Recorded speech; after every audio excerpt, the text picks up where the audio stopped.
नेपाल ने जहां एक तरफ भारत को चाइना वाला ऑफर दिया है, तो वहीं दूसरी तरफ आधा सोना क्यों खरीद लिया है चीन, भारत और तुर्की ने मिलकर। आखिरकार दुनिया में क्या कुछ चल रहा है? दक्षिण कोरिया, जापान, भारत से अमेरिका ऐसा क्या चाह रहा है? जियोपॉलिटिक्स में बहुत कुछ चल रहा है। हमेशा की तरह CIS न्यूज नेटवर्क के इस एपिसोड में जानने को मिलेगा बहुत कुछ। आइए जानते हैं इन खबरों को विस्तार से। भारत के आसपास के क्षेत्रों में एक बड़ा सा जाल बिछा रहा है चाइना, और ये सभी को दिख भी रहा है। किस तरीके से चाइना ने मालदीव में अपने पक्ष की सरकार बनाई, उसके बाद बांग्लादेश में भी चाइना की एंट्री होते हुए दिख रही है। तीसरे नंबर पर नेपाल में भी कहीं न कहीं चाइना अपना प्रभाव छोड़ रहा है, और इसी प्रभाव के क्रम में ये देखने को मिल रहा है कि नेपाल ने एक बहुत बड़े कॉरिडोर की घोषणा की थी। और नेपाल ने जो ये कॉरिडोर की घोषणा की है, ये कॉरिडोर चाइना के साथ बनाना चाहता है नेपाल। आखिर चाइना से क्या मिलेगा नेपाल को? नेपाल ये सोचता है कि चाइना के पर्यटकों को अपने देश में बुलाए। इस वक्त नेपाल के लिए सबसे बड़ी समस्या है उसकी जनसंख्या को रोजगार नहीं मिल पाना। नेपाल के अंदर ऐसा कोई बड़ा उद्योग नहीं है जिससे कि वहाँ की अर्थव्यवस्था को संभाला जा सके। नेपाल काफ़ी लंबे समय तक भारत के साथ मिलकर चला है, और इसके अलावे भारत में मिलने वाली नौकरियां नेपाल की अर्थव्यवस्था और जनसंख्या के लिए एक सहायता देती आई हैं। पर अब धीरे धीरे नेपाल चाइना की तरफ मुड़ता जा रहा है, और नेपाल चाहता है कि बड़ी संख्या में चाइना के पर्यटक नेपाल में आए और नेपाल को इकोनॉमिक तौर पर मदद मिले। नेपाल के डिप्टी PM और विदेश मंत्री नारायण काजी श्रेष्ठ, ये हाल ही में इन्होंने चाइना को एक प्रस्ताव दिया था, और जिसमें कहा था कि हम एक ऐसा कॉरिडोर बनाते हैं जिस कॉरिडोर के जरिए आपके पर्यटक भी आए और आपके साथ हमारा व्यापार भी चले। कहा जाता है 24 मार्च से लेकर 1 अप्रैल तक अपने चीन यात्रा के दौरान श्रेष्ठ ने चीनी विदेश मंत्री वांग यी के साथ बैठक में नेपाल, तिब्बत और चीन के चौकिंग को जोड़ने वाला एक आर्थिक गलियारा बनाने का प्रस्ताव रखा।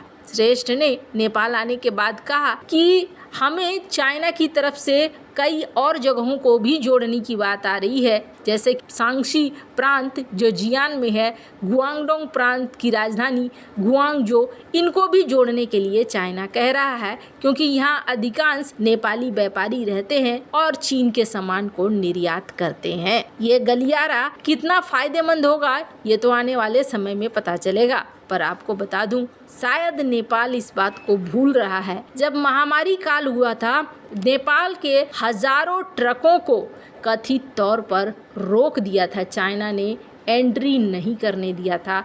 बहुत सारा माल कच्चा माल था, जो माल सड़कर बर्बाद हो गया था। खैर, अब ये भूलकर इस कॉरिडोर का निर्माण कराना चाहते हैं। अगर इससे फायदा नेपाल को हो तो बहुत अच्छी बात है। ऐसा ही गलियारा भारत के साथ भी नेपाल बनाना चाहता है, और श्रेष्ठ ने इस बात को कहा। नेपाल के डिप्टी PM और विदेश मंत्री नारायण काजी श्रेष्ठ ने कहा कि चीन ही नहीं, हम भारत के साथ भी ऐसा ही गलियारा बनाना चाहते हैं। दोनों देशों के साथ हम अपने रिश्तों को बहुत बढ़िया करना चाहते हैं। उत्तराखंड, बिहार, उत्तर प्रदेश, पश्चिम बंगाल जैसे सीमावर्ती राज्यों को जोड़ने के लिए हम गलियारे को विकसित करना चाहते हैं। हम तो अभी ही बातचीत शुरू कर देते, लेकिन चल रहा है भारत में चुनाव, और भारत में चुनाव की वजह से हम अभी फंसे हुए हैं, इस मुद्दे पर बात नहीं कर पा रहे हैं। एक बार चुनाव खत्म हो जाएगा तो फिर हम उनके साथ गलियारे को लेकर भी बातचीत करेंगे।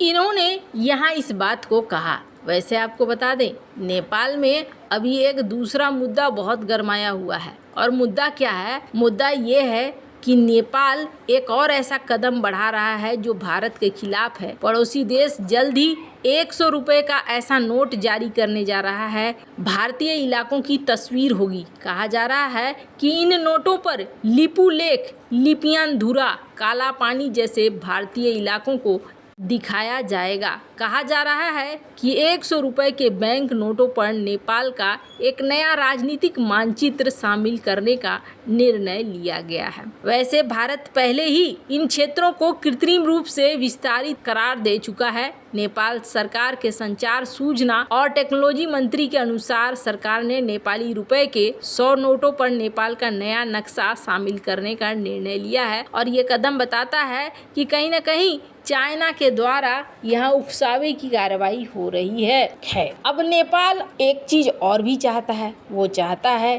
कि चाइना और भारत के साथ बैलेंस बनाकर चले। कल की डेट में ऐसा न हो कि चाइना हावी हो जाए। आने वाले समय में बहुत सारे घटनाक्रम बदलेंगे और बहुत सारी चीजें देखने को मिलेंगी, खास तौर पर भारत के चुनाव खत्म होने के बाद। वहीं दूसरी तरफ एक बहुत बड़ी खबर आ रही है और ये खबर गोल्ड को लेकर आ रही है, सोना को लेकर आ रही है। आखिर ऐसा क्या हो रहा है दुनिया में कि इतनी बड़ी हलचल मची हुई है? स्क्रीन पर एक आर्टिकल देख सकते हैं। अमेरिका ने भारत से ही नहीं, जापान, साउथ कोरिया से भी कहा है कि आप अपने शिपयार्ड रेडी रखें। मतलब कि वो इलाके जो समंदर से सटे हुए हों और वहाँ पर युद्धपोतों को रिपेयर करना, युद्धपोतों पे ईंधन भरना और युद्धपोतों के लिए जो भी जरूरी कार्य हैं वो सब कुछ करने की क्षमता हो। हमने देखा कि कोलकाता शिपयार्ड को भी अमेरिका ने अपने लिए चुना है।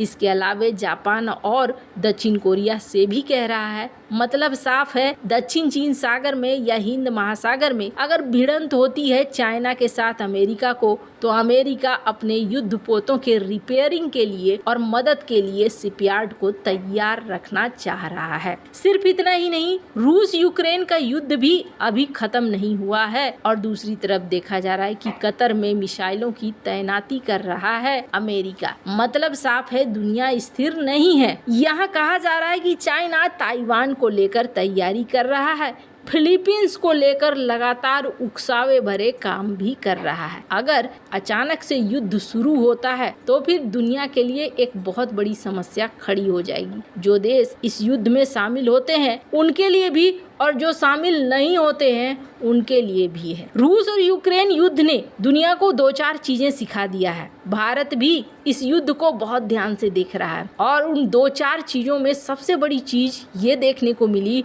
कि रूस की इकोनॉमी तबाह नहीं हुई।